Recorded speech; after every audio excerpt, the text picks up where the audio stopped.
Hello, goblins. It's Chris, Eldritch Pipes. It's an episode of this week's Pipes. We've been having, or should I say, experiencing Storm Eunice. Not too bad here. I would say, being in the Midlands, we're as much inland as it's possible to be in England, really. And so I gather that they've been having it rather rough on the coast. On the east coast, but by the time it's torn its way, expended its energy, getting inland, it's a strong breeze. Well, I mean, it has had the tops of the trees whipping about, but that's about it. Which is, I think of that as a good thing, for sure.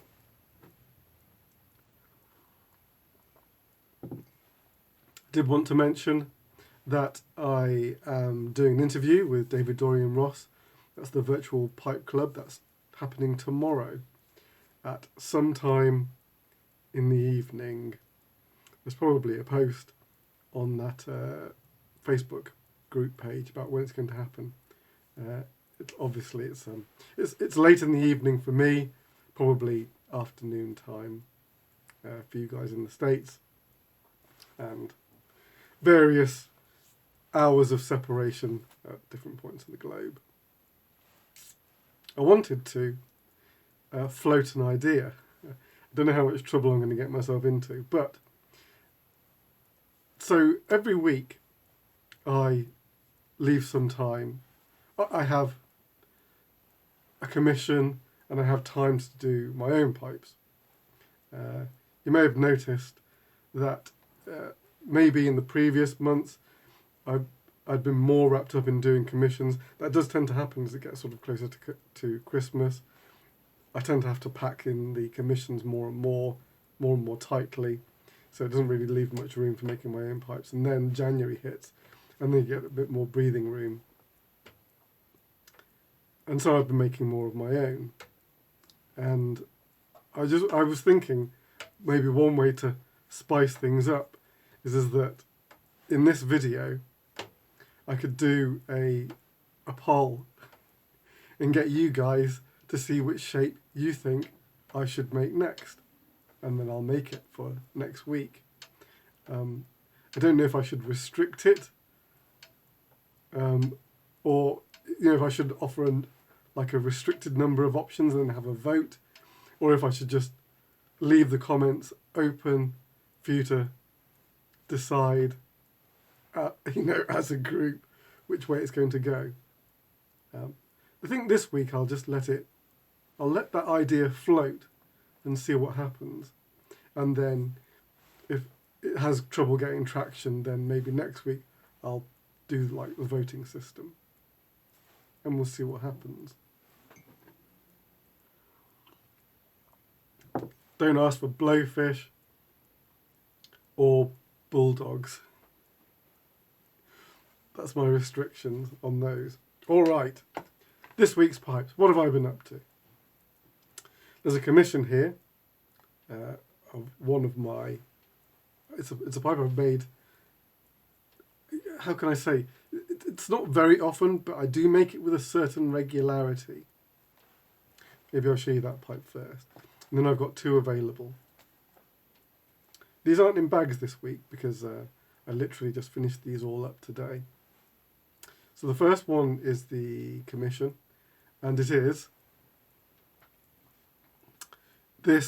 a cultist pipe, and it is the Brothers of the Yellow Sign design, which is inspired.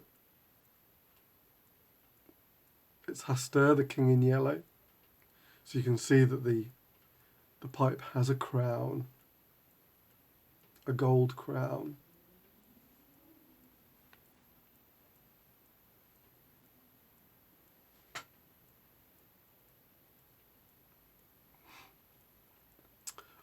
Obviously paired with some yellow Cumberland. What else? This is quite a crazy piece.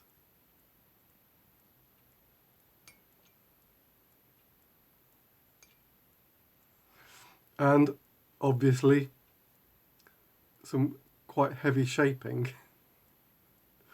You can't even call it rustication.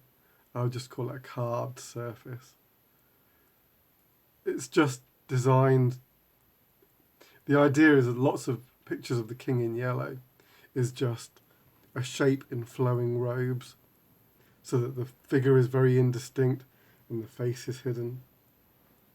And so that's kind of the feel that I'm going for, just these sort of like flowing folds.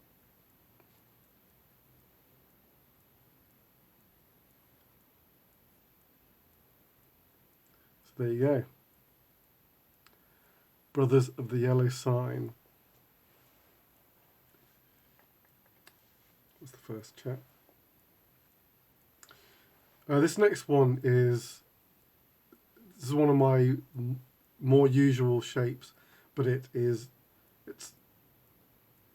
the, how would I say, the least common of my normal shapes. I suppose you know the normal ones is the slender man, the reading pipes, the strawberries and the Viking horns. This is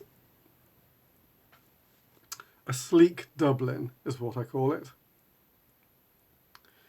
In a black sandblast, quite nicely detailed.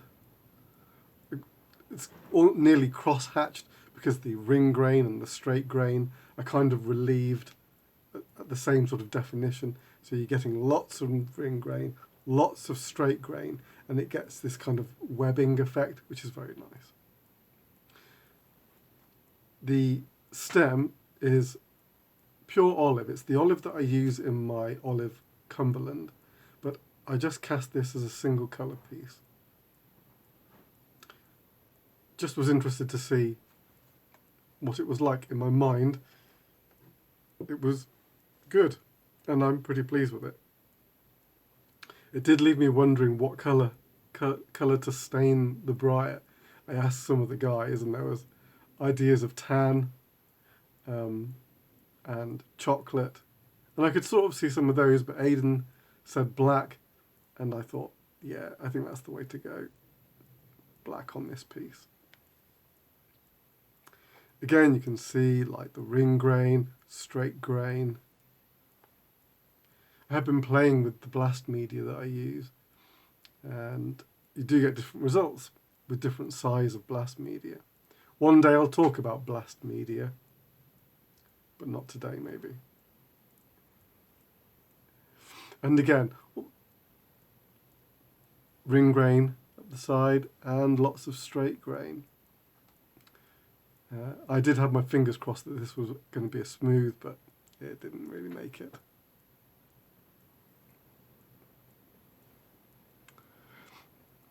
And then the rim is pretty much all bird's eye.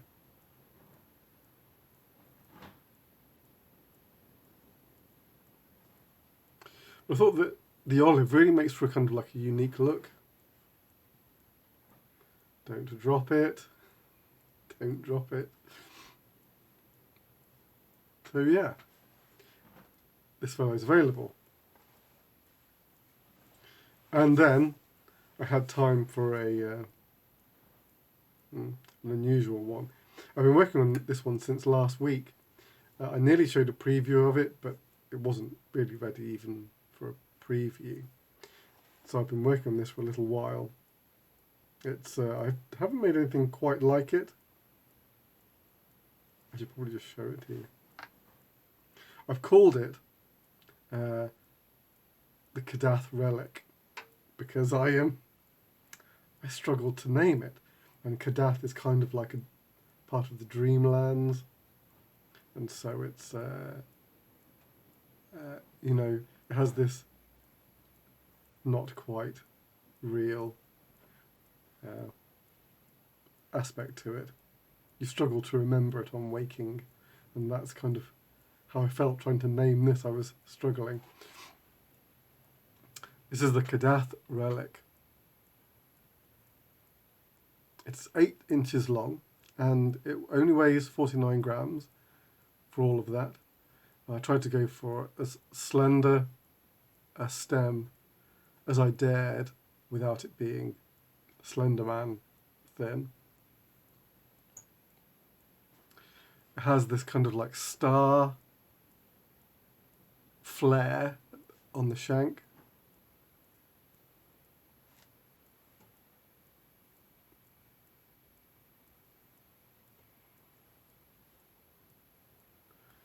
And these waves of, I want to say reticulation. I'm not sure if that's quite the right word.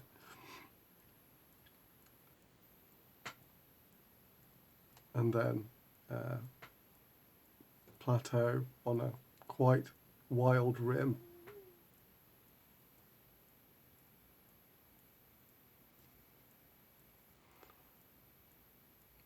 So I had a lot of fun making this guy. There are some shapes that you really plan out, and there are some shapes that you discover as you go. This one I discovered as I went.